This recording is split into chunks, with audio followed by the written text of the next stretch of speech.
Makin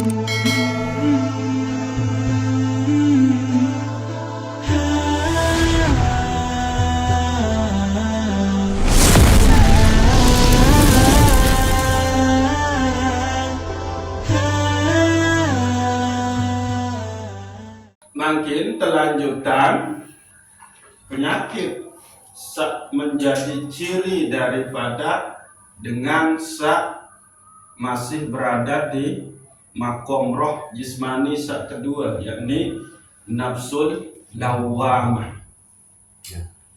Nafsul lawamah niki itu adalah jiwa nafas yang senantiasa menyesal. Lantaran apa?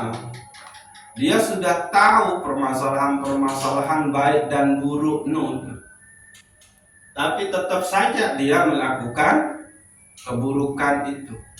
Setelah dia melakukan keburukan, dia menyesal, dia bertobat.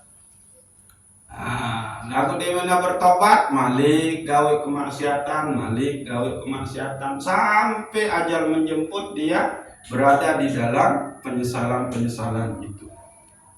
Nah, tempatnya nafsul lawamah niki di qalbu. Gitu. Qalbu nika itu berarti tetandain nih dalam diri nika dua jari di bawah susu kiri. Nah, cuman yang harus diketahui di situ adalah penyakit-penyakit yang dimunculkan oleh nafsul lawamah niki searah oleh dalam qalbun teniki. Sehingga lamun tak ketahui penyakit tenika, lamun nak ketahui penyakit si dokter kan, maka pengen tersep isi dokter. Nah nikilah itu.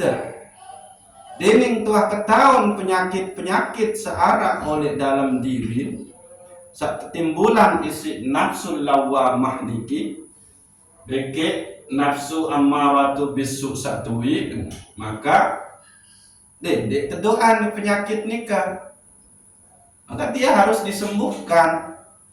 Nah, percuma dia ketahui penyakit namun dek berusaha untuk berjuang untuk menyembuhkannya. Nah, penyakit-penyakit qalbu yang ditimbulkan oleh nafsul lawamah nikah adalah pertama, dia itu mencela, penuh dengan caci maki, ojok dengan. Mencela nabi sita artian yang mencela nikah. Ngolok, menghina. Padahal pun dia tidak sempurna lagu, dia tetap saja mencela menghina orang. Ande nabi aranda tetangga pegang rezeki ada paling senang anu, itu dia selalu begitu.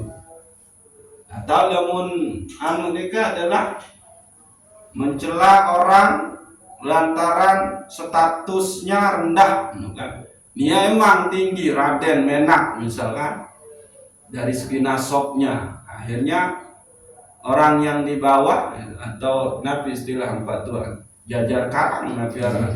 Nah itu dia hina dina. Nah, jadi dia selalu mencela orang lain dan menganggap diri paling sempurna. Ini dia penyakit pertama arah oleh nafsul lawamah. Nah, lalu kedua penyakit yang ada di situ adalah dia senantiasa bersenang-senang, berhura-hura, kan? Lebih baik dia nonton film sinetron daripada lalu ngaji. Mana gua datang waktu sembahyang, ya tanggung film ini. Orang tertawa alur cerita. Nah itu. Dia lebih fokus, lebih mengedepankan kesenangan jasmani daripada kesenangan rohani. dia lebih fokus kepada kesenangan dunia ketimbang kesenangan akhirat. Nah, ini dia. Jadi mata hatinya itu sudah dibutakan oleh kesenangan-kesenangan, sehingga nanti di sini bahaya. Dia bisa saja nanti terkena penyakit qaswatul qulub, hati yang keras, susah untuk menerima nasihat. Kalaupun dia pergi ngaji misalkan, atau kalaupun dia lalu penuhi undangan, mesti ada ngimuni bareng celah-celah hajat dengar. Nah, gitu. Jadi dia penuh dengan ini. Itu bahayanya kalau nafsu ini sudah selalu dipenuhi keinginannya. Kita cenderung bersenang-senang, main dom ya sih senang, main gaple ya sih senang, main remi ya sih senang. Begitu terus. Bahkan mercun ya sih senang-senang. Nabi Malik layang-layangan. Nah, karena bersenang-senang itu cenderung dia ke hobi, cinta. Jadi hobi itu dia berasal dari bahasa Arab, al-hub, cinta. Maka kalau sudah sesuatu itu didasarkan kepada kesenangan, kecintaan, ya sudah. Berapa luwih dengan terjebak dengan kesenangan begocek? Coba sila. Berapa luwih dengan Nabi Araneng terjebak dengan kesenangan ngumpul-ngumpul, ngerumpi-rumpi, ngeraos macam lain. Ini orang-orang yang tidak pandai bersyukur atas nikmat Allah dalam bentuk waktu, nikmat Allah dalam bentuk kesehatan, nikmat Allah dalam bentuk rizki. Nah ini kan. Nah, ketelun adalah menipu. Nah, ini karena yang dia Nabi Aran target hidupnya adalah bersenang-senang, maka untuk memenuhi kebutuhan bersenang-senangnya nih kita, yang segan-segan menipu. Nah, ya bukan kena menuju bahaya sekarang kita Nabi Aran terlalu hidup di dalam kesenangan nih. Bara kekurangan terskedi, ya sudah. Demi memuaskan hawa nafsu, kita menipu. Nah, luwe cara menipu kan? Iming-iming meni, iming-iming menu. Gitu. Nah, setelah ini biasa berikut adalah bangga diri, membangga-banggakan diri. Nabi kena membangga-banggakan diri berarti Nabi nikah.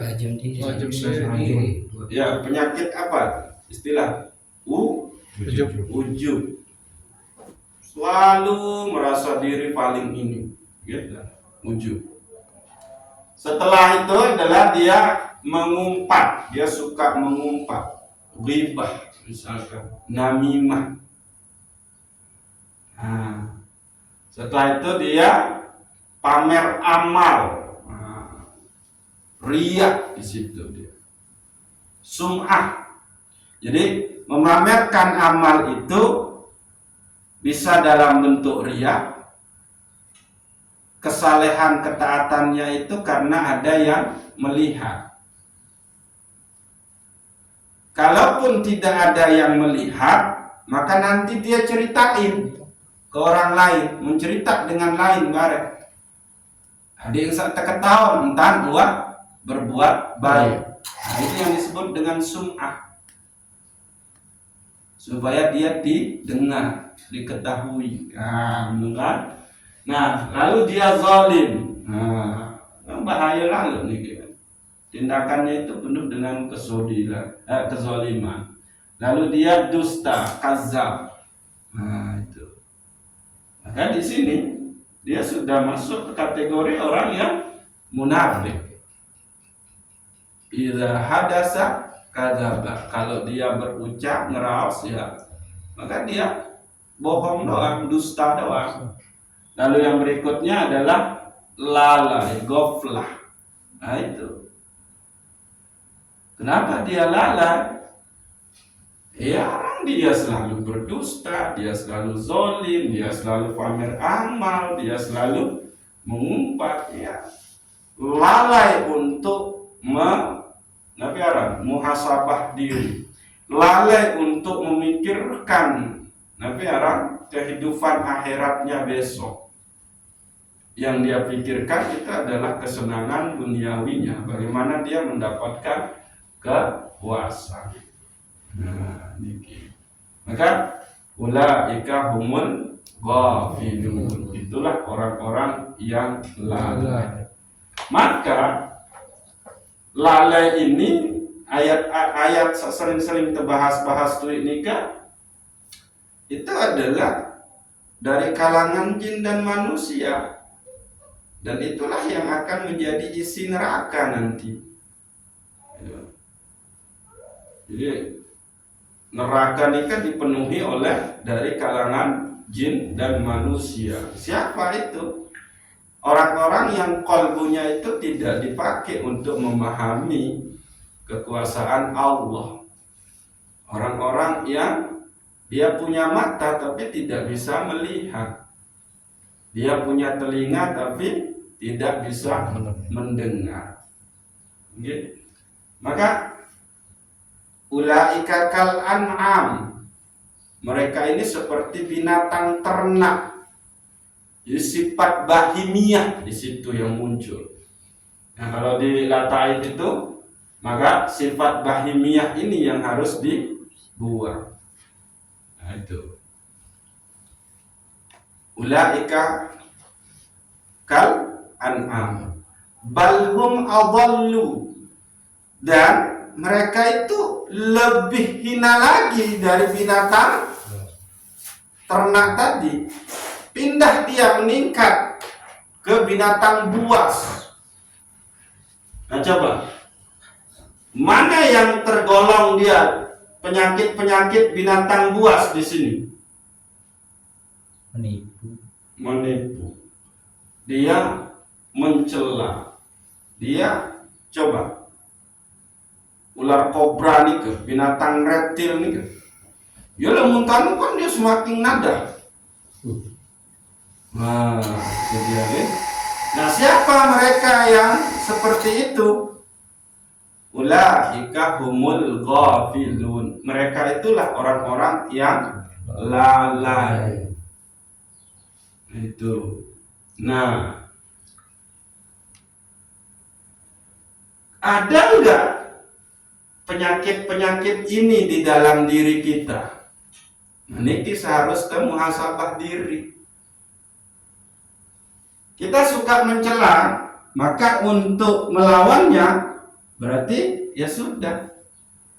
Jangan suka menghina orang, tapi hormati orang, hargai orang.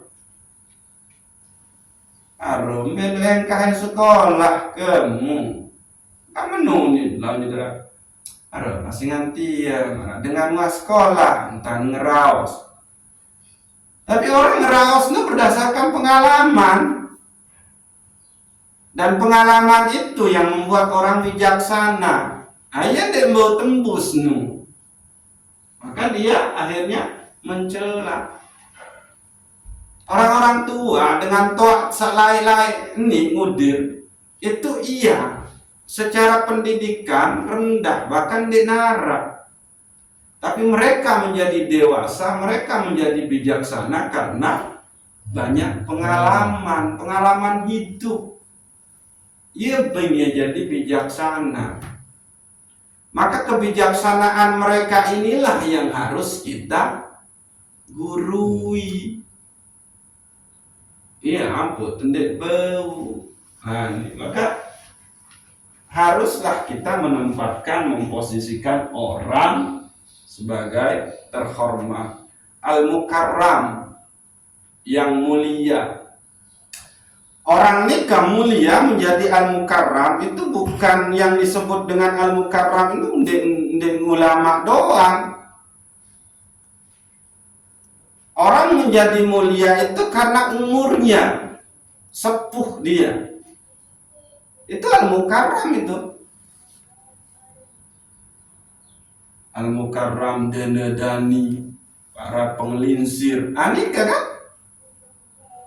Oleh tata cara dan oleh bahasa Sasak tersatulan nikah kan mantap tersebut. Itu. Terus yang kedua, orang itu menjadi mulia lantaran ilmunya.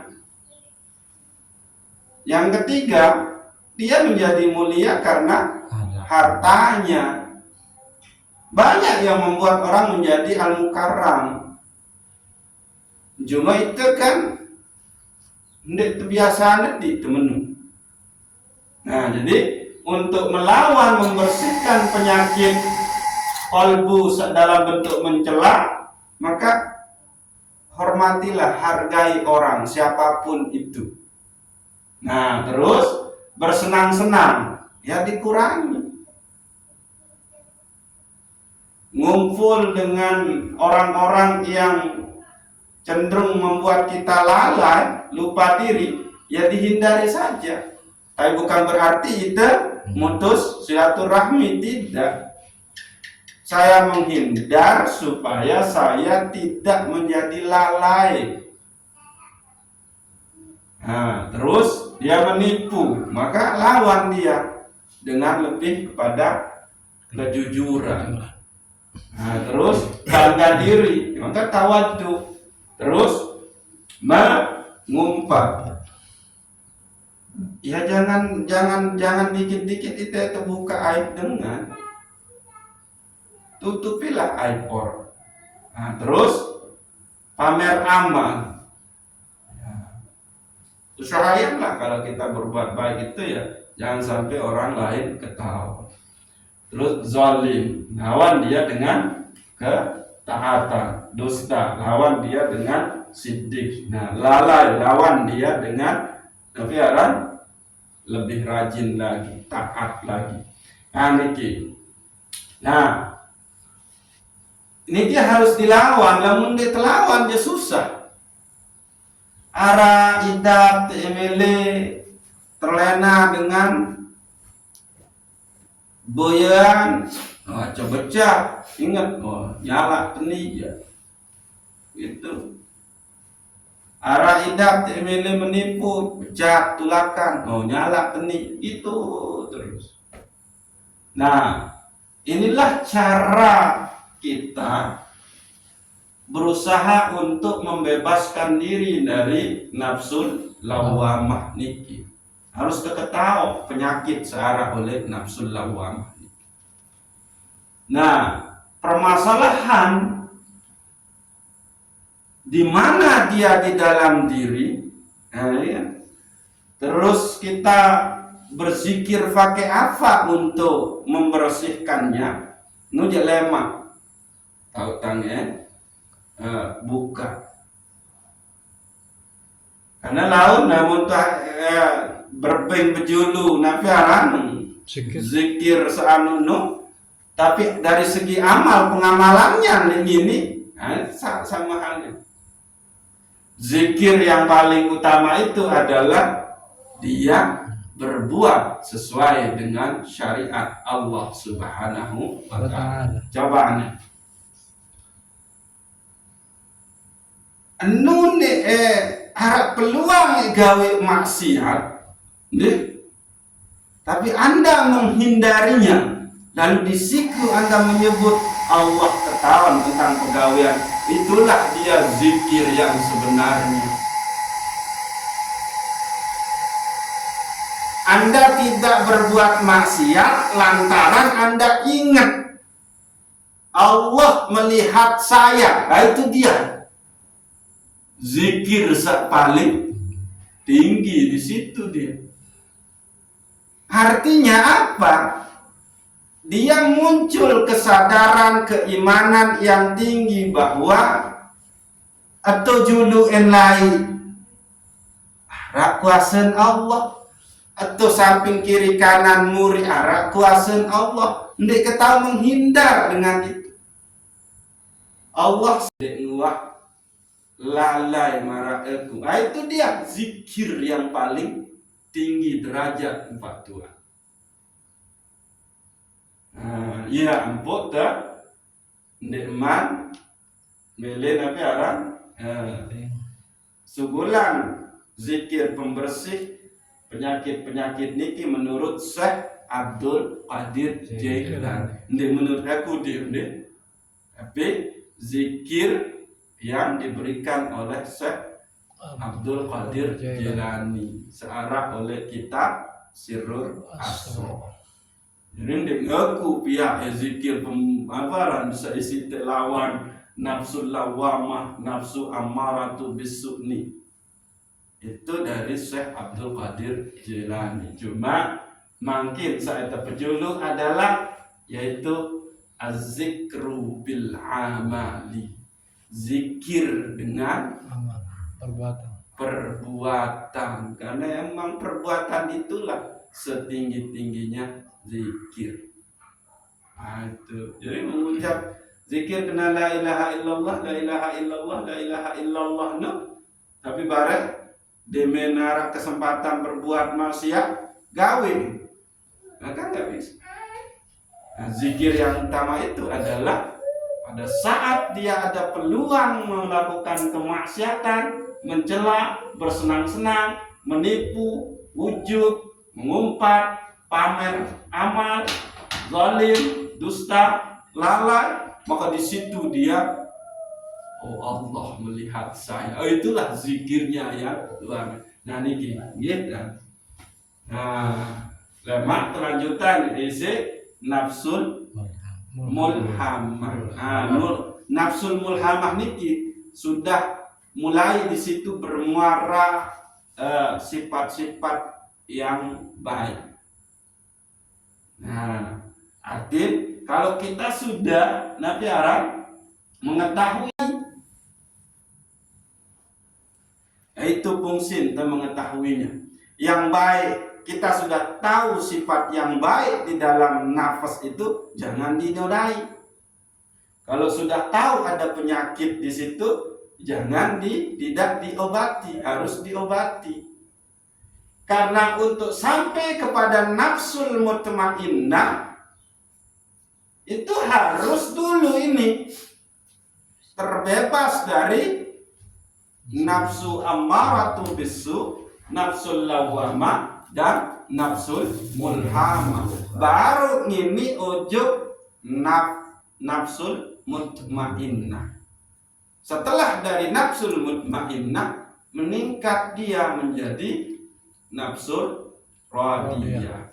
Setelah dari nafsul radiyah meningkat menjadi nafsul mardiyah. Terus kamali.